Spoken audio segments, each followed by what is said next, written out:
BJP 5% 6% தான் ஓட்டே வாங்கிடுது. அப்படி எந்த பட்டத்தில் தான் தாமரை வந்திருந்தா 303 403 தொகுதியிலுமே பாரதிய ஜெயிச்சிருப்பாங்க. பாரதிய ஜனதா கட்சியை பொறுத்தவரை தன் கட்சியினரை மட்டுமல்ல அதிகாரிகளையும் மதிப்பதில்லை. இவர் கட்சி விட்டு போயிட்டதுனால எது வேணா பேசலாம்னு பேசிட்டு இருக்காரு. வெற்றி என்பது அவர்கள் இது மோடிக்கான வெற்றி நிறைய சொல்றாங்க. இது மோடிக்கான வெற்றி இல்லை.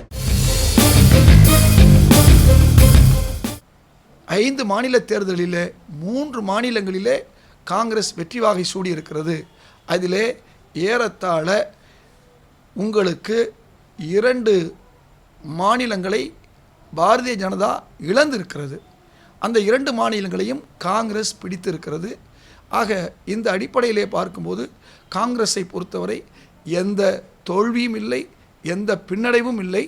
புதிதாக காங்கிரஸ் ஆளக்கூடிய மாநிலங்கள் காங்கிரஸுக்கு வந்திருக்கிறது. நிச்சயமாக காங்கிரஸ் அடுத்த நாடாளுமன்ற தேர்தலிலே வெற்றி இலக்கை நோக்கி பயணிக்கிறது. சமீபத்தில் உருவாகி டெல்லியில் மிகப்பெரிய வெற்றியை கண்டு, ஏன்னா இதே மாதிரி தான் டெல்லியில் எங்களுக்கு 28 சீட்டுகள் தான் முதல் தடவை கிடைச்சது. 2வது தடவை தான் அது மிகப்பெரிய வெற்றியாக இந்தியாவிலேயே மோடியையே மண்ணை கவ்வ வைத்த ஒரு தேர்தலாக அது அமைந்தது. கிட்டத்தட்ட 70க்கு 67 இடங்களை நாங்கள் கைப்பற்றினோம். அதே போல் தான் இந்த தேர்தலையும் பார்க்குறோம்.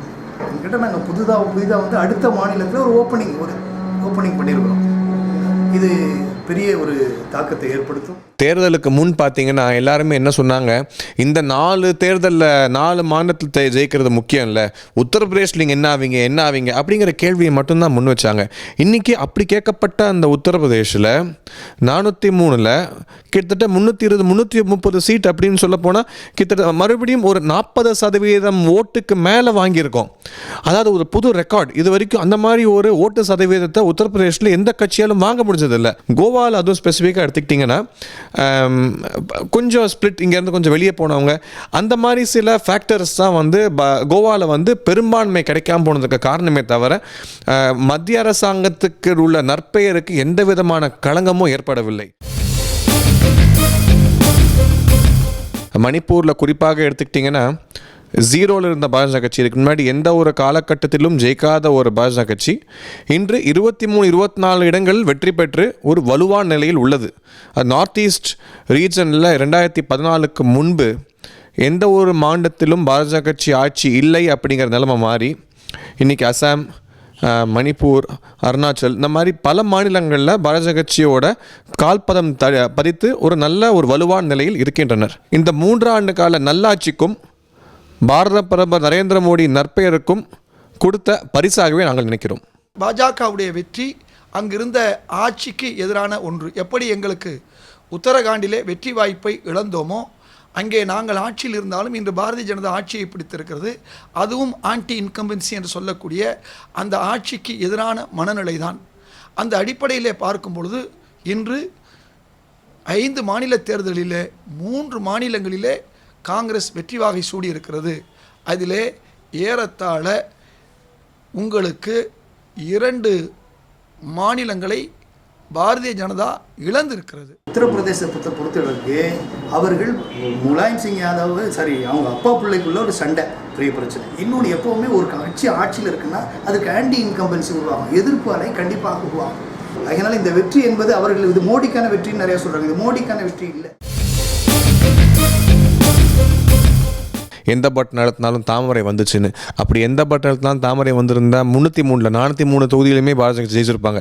அப்படி நிலைமை தான் உருவாகி இருக்கும். எல்லாமே மனிதனால் உருவாக்கப்பட்டது தான். அது வாக்கு எந்திரமாக இருக்கட்டும் அல்லது அது கணினியாக இருக்கட்டும். ஆக இப்படி செய்வதற்கான வாய்ப்புகள் இருக்கிறது என்று நாங்கள் கூட சொல்ல முடியும். ஆனால் நாங்கள் அந்த அளவிலே சொல்லாமல் எங்களுடைய கட்சியினுடைய துணைத் தலைவர் ராகுல் காந்தி அவர்கள் இன்று பாரதிய ஜனதாவிற்கு உத்தரப்பிரதேசத்துடைய வெற்றிக்காக வாழ்த்து தெரிவித்திருக்கிறார். பாட்டியாலாவில் இது மாதிரி அந்த பெட்டிகள்லாம் அங்கே இருக்குது, இங்கே துஷ்பிரயோகம் செய்யப்படுகிறது, அந்த இடத்துக்கு ஆர்வம் மற்றும் மற்றவர்கள்லாம் குண்டர்கள் எல்லாம் அந்த இடத்துக்கு செல்கிறார்கள் என்று எங்கள் தலைவர் கெஜ்ரிவால் அவர்கள் தேர்தல் கமிஷனுக்கு பெட்டிஷன் கொடுத்தார். அதோடு மட்டும் இல்லாமல் சுப்ரீம் கோர்ட்டு என்ன சொல்லியிருக்குன்னா, இந்த மிஷின் மெத்தட், இந்த ஓட்டிங் மிஷின் மெத்தடில் இன்னும் பூரண நம்பிக்கை இல்லை, அது இன்னும் பிளாக் டாக்காகவே இருக்குது. அதை பற்றி தெரிஞ்சுக்கொள்ள முடியாத ஒரு விஷயமாக அது எப்படி போகுதுங்கிற விஷயம் தெரியாமல் இருக்குன்னு ஒரு செய்தி வருது. சுப்ரீம் கோர்ட் மேலும் சொல்லிச்சு, ஓட்டு போட்டவங்களுக்கு நான் இந்த கட்சிக்கு தான் ஓட்டு போட்டேங்க அப்படிங்கிற ஒரு ஸ்லிப் ஒன்று அதுலேருந்து வரும் அப்படிங்கிறது கொடுக்கணும் உத்தரவாதம். நாங்கள் போட்டதுக்கு எங்களுக்கு ஒரு இது வரும்னு சொன்னாங்க. பின்னடையவே கிடையாது. நாங்கள் ஏற்கனவே 200 சீட்டு இருந்து விட்டுட்டா நிற்கிறோம். எங்களுக்கு கிடைச்சிருக்கிறது நாங்கள் பெரிய வெற்றியாக நினைக்கிறோம். நாங்கள் 20 சீட்டு கிடைச்சது மிகப்பெரிய வெற்றி எங்களுக்கு. ஒரு ஸ்டேட்டில் போய் புதுசாக வந்து 20 சீட்டுகளை பெற்று உள்ளே வந்துருக்கிறோம். அதை நாங்கள் மிகப்பெரிய வெற்றியாக கருதுகிறோம். அது எங்களுக்கு வந்திருக்கின்ற அடுத்த உயர்வுக்கான ஒரு அடித்தளமாகவும் அடுத்த படிக்கட்டாகவும் நாங்கள் அதை நினைக்கிறோம். பஞ்சாபிலே அவங்களுக்கு வந்து ஒரு ஜெயிக்க முடியாத சூழ்நிலை வந்திருக்கு அப்படிங்கிறது அவங்க டெல்லியில் நல்லாட்சி தரல அப்படிங்கிறதுக்கான இதை விட சிறந்த உதாரணம் எதுவும் கிடையாது. ஏன்னா இப்போ டெல்லியில் வந்து ஆட்சியில் இருக்காங்க, தமிழ்நாட்டில் தேர்தல் நடந்து அவங்க ஒன்றும் வாங்கலை அப்படின்னா அது வந்து ஓகே ஒரு சொல்லிக்கூட விஷயம். ஆனால் பஞ்சாப் என்கிறது அடுத்த மாநிலம், அதாவது டெல்லியோட பார்டர் அடுத்த மாநிலம். ஸோ இங்கே இருக்க இம்பேக்ட் அங்கேயும் அதிகமாக இருக்கும். எப்படி குஜராத்தில் வந்து ஒரு நரேந்திர மோடி அவரோட பர்ஃபார்மன்ஸ் மூலமாக மட்டுமே மக்களிடையே அவர் வந்து நிரூபித்து காமித்து விட்டு பாரத பிரதமராக வந்து அமர்ந்தாரோ, அந்த மாதிரி இவர் உண்மையிலே டெல்லியில் பர்ஃபார்ம் பண்ணியிருந்தாருன்னா இன்றைக்கி நடந்திருக்க பஞ்சாப் தேர்தலில் அவங்க ஜெயிக்கிறதுக்கான ஒரு வாய்ப்பு அமைஞ்சிருக்கும். பாரதிய ஜனதாவை விட கூடுதல் இடங்களை பெற்று ஆம் ஆத்மி பஞ்சாபிலே பாஜக கூட்டணியை வென்றிருக்கிறது. கோவாவிலே அவருடைய வெற்றி வாய்ப்பை இழப்பதற்கு ஆம் ஆத்மி காரணமாக இருந்திருக்கிறது. எது எப்படி இருந்தாலும் ஆம் ஆத்மி என்ற ஒரு கட்சி இப்பொழுது காங்கிரஸுக்கு மட்டுமல்லாமல் பாஜகவுக்கு மிகப்பெரிய மிரட்டலை சவாலை தந்திருக்கிறது. டிமானிட்டைசேஷன் பற்றி நிறைய சொன்னாங்க. டிமானிட்டைசேஷன் வந்தால் மக்கள் ரொம்ப பாதிக்கப்பட்டாங்க, லைனில் நின்னாங்க, அவஸ்தப்பட்டாங்கன்னு. இதில் அவஸ்தப்பட்டது கருப்பு பண முதலைகள் மட்டுமே அவஸ்தப்பட்டனர். மற்ற அனைவரும் பொதுமக்கள் 3-4 நாட்கள் ஏடிஎம்மில் நிற்க வேண்டிய நிலைமை ஏற்பட்டது. அதற்கான விளக்கத்தை பாரத பிரதமரே கொடுத்துருக்கார் மக்களுக்கு அது புரிஞ்சிருக்கு. சாமானிய மக்களுக்கு அது மனசில் பட்டிருக்கு. பரவாயில்ல, நம்ம நாட்டுக்காக 4 நாள் கஷ்டப்பட்டால் இந்த கருப்பு பணம் வெளியே வந்துடும், நாட்டை ஏமாத்தினவங்கள்ட்ட வந்து நாட்டை விடுவிச்சிருவார் மோடி அப்படிங்கிற நம்பிக்கையை இந்த தேர்தல் காட்டுகிறது. டிமானிட்டைசேஷன் என்று சொல்லக்கூடிய அந்த பண மதிப்பு இழப்பு நவம்பர், டிசம்பர், ஜனவரி மாதங்களிலே அதிகமாக இருந்தது. இந்த தேர்தல் டிசம்பர் மாதமோ ஜனவரி மாதமோ நடந்திருந்தால் நிச்சயமாக இன்னும் பல இடங்களை காங்கிரஸும் காங்கிரஸ் கூட்டணியும் பெற்றிருக்கும். டிமானிட்டைசேஷனில் ஃபெயிலியரு, அவர் எந்தாவது அதை செஞ்சார் இதை செஞ்சார்னு சொல்கிறோமே, என்ன செஞ்சார்னு யாராவது சொல்லியிருக்கிறாங்களா கரெக்டாக? ஆகையில் வந்து அவர் வந்து மக்களுக்கான ஒரு தலைவராக ஒரு பிரதமராக இதுவரை அவர் செயல்படவில்லை. ஆகையினால் இந்த வெற்றி என்பது அவருக்கான பாரதிய ஜனதா கட்சி வெற்றி பெற்றதாக நினைத்து கொண்டால் அது அவருடைய தவறு. அந்த சண்டையே வந்து ஒரு டிராமாவாக தான் நான் பார்க்கிறேன். முலாயம் சிங்குக்கும் அவரை சார்ந்தவர்களுக்கும் கூண்டாகிரி அப்படின்னு ஒரு பேர் இருந்துச்சு. அந்த பேரை போக்குறதுக்காக அகிலேஷ் யாதவ், ராகுல் காந்தி இந்த மாதிரி இளந்தலைவர்கள் அப்படின்னு இவங்களே சொல்லிக்கிறாங்க. அவங்களுக்கு தான் 45 வயசு ஆனாலும் இவர்கள் தலைவர்கள் அப்படின்னு அவங்களுக்கு ஒரு பேரை கொடுத்து அவங்க தலைமையில் தேர்தலை சந்திக்கிறோம் அப்படிங்கிற மாதிரி ஒரு வியூகத்தை அவங்க உண்டாக்க பார்த்தாங்க, மக்களிடையே போய் சேர பார்த்தாங்க. ஆனாலும் மக்கள் அதை நம்ப தயாராக இல்லை. இந்த முறை வளர்ச்சிக்கும் நல்லாட்சிக்குமே மதிப்பு கொடுத்து பாரதிய ஜனதா கட்சிக்கு அனைத்து தொகுதிகளிலும் மக்கள் வாக்களித்து பெரும்பாலான வெற்றி அடைய செய்துள்ளனர். 2 விஷயம். ஒன்று, சமாஜ்வாடி ஆளும் கட்சிக்கு எதிரான மனநிலை மக்களிடம் இருந்திருக்கும். 2வது, அந்த குடும்ப சண்டை என்பது அவர்களுக்குள்ளே ஒரு பலவீனத்தை ஏற்படுத்தியிருக்கலாம். உள்சண்டை, கட்சி சண்டை அல்லது குடும்ப சண்டை என்பது அவர்களுக்கு ஒரு பலவீனத்தை தந்திருக்கலாம். அந்த பலவீனத்தை பாஜக பயன்படுத்தி கூடுதல் இடங்களை பெற்றிருக்கலாம்.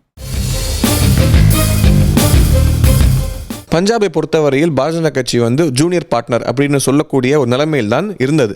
போன தேர்தல் கூட பார்த்தீங்கன்னா எங்களுக்கு ஒரு 12 எம்எல்ஏ 2 அமைச்சர் அப்படி தான் இருந்தாங்க. 7% ஓட்டு வங்கி தான் பாரதிய ஜனதா கட்சிக்கு அங்கே இருந்திருக்கு. அந்த ஓட்டு வங்கி சதவீதத்தில் எந்த ஒரு குறைபாடும் இந்த முறையும் ஏற்படவில்லை. ஆனாலும் கூட இந்த தோல்வியை நாங்கள் ஒற்றுக்கொள்ள வேண்டிய ஒரு விஷயம்தான். அங்கே என்ன நடந்திருக்கு அந்த ரெட்ரோஸ்பெக்ட் பண்ண வேண்டிய ஒரு சூழ்நிலையில் இருக்கிறோம்.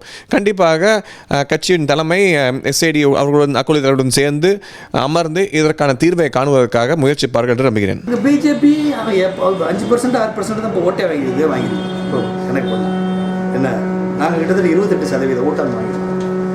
என்ன, காங்கிரஸ் 35% ஓட்டை வாங்கியிருக்கு.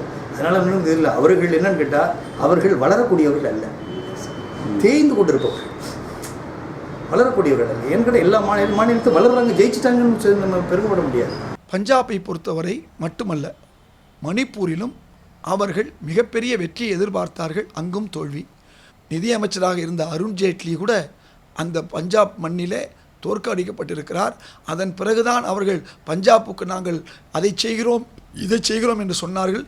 எதையும் செய்யவில்லை என்ற கோபத்தில் தான் மத்திய அரசுக்கு எதிரான நிலைப்பாட்டை பஞ்சாப் மக்கள் எடுத்திருக்கிறார்கள். பெரிய கட்சிகளிலே இந்த பலவீனம் இருக்கும், அதை நான் காங்கிரஸிலும் இருக்கிறது என்று ஒத்துக்கொள்கிறேன். ஆனால் பாரதிய ஜனதா கட்சியை பொறுத்தவரை தன் கட்சியினரை மட்டுமல்ல அதிகாரிகளையும் மதிப்பதில்லை. அது மட்டுமல்ல, தன்னுடைய அமைச்சர்களுக்கே எந்த விதமான வாய்ப்புகளும் அவர்கள் செய்யக்கூடிய அந்த அமைச்சரவை வேலைகளை கூட செய்ய விடுவதில்லை. அவங்க ஜனங்களையும் மதிக்கிறது இல்லை, அப்புறம் கட்சிக்காரங்களையும் நான் அவங்களே சொல்கிறாங்க, நாங்கள் கட்சி அங்கே போய் சேர்ந்துருக்கிறாரு, என்ன இப்போ காங்கிரஸுக்கு போயிருக்கிறாரு அப்படிங்கிட்ட அவங்க கட்சிக்காரங்களே மதிக்கலைங்கிறப்ப இவங்க மக்களை மதிப்பாங்க. மக்களை பற்றி தான் சிந்திக்கிறாங்க. எந்த ஒரு பேக்ரவுண்டும் இல்லாத ஒரு நரேந்திர மோடி இன்றைக்கு பாரத பிரதமராக அமர்ந்திருக்கிறார் என்றால் அது பாரதிய கட்சியில் மட்டுமே சாத்தியமான விஷயம். அதனால இந்த நவஜோத் சிங் சித்தோட கருத்தை நான் முற்றிலும் அவமதிக்கிறேன். அவர் கட்சியை விட்டு போயிட்டதுனால இப்போ எது வேணா பேசலாம்னு பேசிட்டு இருக்காரு.